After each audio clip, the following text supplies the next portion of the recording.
ഇനിയിപ്പോ ഞാനും കൂടി ഉള്ളു തോന്നുന്നു ലാലേട്ടൻ്റെ വൈറൽ ഡെസേർട്ട് ട്രൈ ചെയ്യാനായിട്ട്. അത്ര ട്രെൻഡിങ് ആയിരുന്നില്ല ഐറ്റം. ട്രെൻഡൊക്കെ തീർന്നെങ്കിലും ഒന്ന് കൂടെ പിടിച്ചു നോക്കാം അല്ലേ. ഇതിന്റെ റെസിപ്പി ഇപ്പം ഞാനായിട്ട് പറയേണ്ട കാര്യമൊന്നുമില്ല. എന്നാലും ഞാൻ ഉണ്ടാക്കിയ രീതിയാണെങ്കിൽ ഒന്ന് പറയാം. പാൻ അടുപ്പത്ത് വെച്ച് നന്നായിട്ട് ചൂടാക്കി കഴിയുമ്പോൾ ബട്ടറൊക്കെ ഇട്ട് ഒന്ന് നന്നായിട്ട് ചുറ്റിച്ച് നല്ല ഏത്തപ്പഴം എടുത്ത് വട്ടത്തിലരിഞ്ഞാണ് ഞാൻ ഇട്ടത്. ലാലേട്ടനിട്ടത് നീളത്തിലരിഞ്ഞ കേട്ടോ, പക്ഷെ ഞാനിവിടെ വട്ടത്തിലരിഞ്ഞ ഇട്ടത്. ഇതാ എളുപ്പം തോന്നി. പിന്നെ അതൊന്ന് മറിച്ചും തിരിച്ചിട്ട് ഒന്ന് ഒരു ചെറിയൊരു ഫ്രൈ പരുവത്തിലാക്കി എടുക്കണം. ഭയങ്കര കറുമുറു ഫ്രൈ ഒന്നും വേണ്ട, ചെറുതായിട്ടൊന്ന് ഫ്രൈ പരുവത്തിലാക്കിയിട്ടാൽ മതി. അതൊന്നും ആയി കഴിയുമ്പോഴത്തേനും പിന്നെ ചെയ്യേണ്ടതെന്ന് വെച്ചാൽ കുറച്ച് ബ്രൗൺ ഷുഗർ ആഡ് ചെയ്യുക. ലാലേട്ടൻ ബ്രൗൺ ഷുഗർ ആഡ് ചെയ്താൽ അപ്പോൾ പിന്നെ നമ്മളും കുറയ്ക്കരുതല്ലോ. പക്ഷെ ബ്രൗൺ ഷുഗർ ഇല്ലെങ്കിൽ ശർക്കര ആഡ് ചെയ്യാമെന്ന് പറയുന്നുണ്ട് കേട്ടോ. പിന്നെ കുറച്ച് ചെറിയ തേങ്ങയും കൂടി ഇട്ട് നന്നായിട്ടൊന്ന് മൂപ്പിച്ചെടുക്കാം. ഇത്രയുള്ള പരിപാടി തന്നു. കുട്ടികളുണ്ടെന്നുണ്ടെങ്കിൽ ഈ ഒരു പരുവത്തിൽ മാറ്റി വെച്ചേക്കണം. ഞാൻ മോക്ക് വേണ്ടി ഈ ഒരു പരുവത്തിൽ മാറ്റി വെച്ചു. കാരണം ഇതിനകത്ത് വേറൊരു സാധനം കൂടി ആഡ് ചെയ്യണ്ടേ, അത് കുട്ടികൾക്ക് നിശ്ചിതമാണല്ലോ.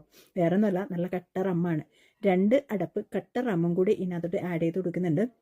അപ്പോൾ അതും ഇട്ടിട്ട് നന്നായിട്ടൊന്ന് ആഡ് ചെയ്ത് നന്നായിട്ടൊന്ന് മിക്സ് ചെയ്ത് എടുത്തതിന് ശേഷം പിന്നെ പാനിലോട്ടൊന്ന് ഇച്ചിരി തീ കത്തിക്കണം.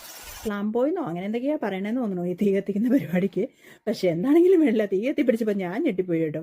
പക്ഷേ അധികം നേരമൊന്നും കത്തിയില്ല, കുറച്ചൊരു നേരത്തേക്ക് ഉണ്ടായിരുന്നുള്ളൂ തീ കത്തിലൊക്കെ. പിന്നെ അതങ്ങോട്ട് സെറ്റിലായി കഴിഞ്ഞ് പരിപാടി കഴിഞ്ഞു. ഇതാ പാത്രത്തിലേക്ക് മാറ്റി ചൂടാറുന്നതിന് മുന്നേ തന്നെ നല്ല കുറച്ച് ഐസ്ക്രീം, ഞാൻ വാനില ഐസ്ക്രീം ഇട്ട്, ഏത് ഐസ്ക്രീം വേണമെന്നുണ്ടെങ്കിലും ഇടാം.